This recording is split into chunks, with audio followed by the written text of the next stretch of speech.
I am the Tofu Golem. Please enjoy the video. In this video, I will explain how to make Ape Amma rolls. First, let's gather our essential ingredients. You will need to soak 2 cups of raw rice for at least 4 hours, or even better, overnight. Also, prepare 1 cup of thick coconut milk and 1 cup of cooked rice. Have 1 teaspoon of active dry yeast, 2 tablespoons of sugar, and a half teaspoon of salt ready.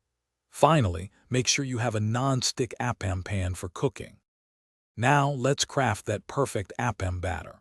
First, drain your soaked rice and blend it with the cooked rice and coconut milk until it forms a very smooth paste. In a separate small bowl, activate 1 teaspoon of yeast with 3 tablespoons of warm water and a pinch of sugar. Let it sit for about 10 minutes until frothy. Then, combine this activated yeast with your rice mixture and a half teaspoon of salt. Cover the bowl and let it ferment in a warm spot for 8 to 12 hours. It's time to cook your delicious Ape Ammas. Heat a non-stick Ape Amma pan over a medium flame and lightly grease it with a few drops of oil.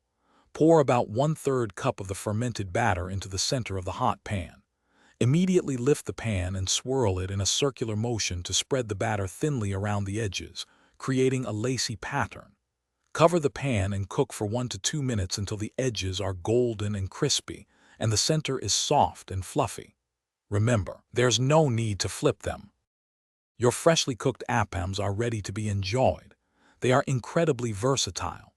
Serve them warm with a savory vegetable stew or a spicy curry for a hearty meal. If you prefer something sweet, pair them with sweetened coconut milk or a drizzle of jaggery syrup. You can even fill them with a spiced potato mixture or a sweet coconut and jaggery blend. While best fresh, any leftover batter can be stored in the refrigerator for up to 1 day. Thanks for watching. Consider subscribing if we helped you today.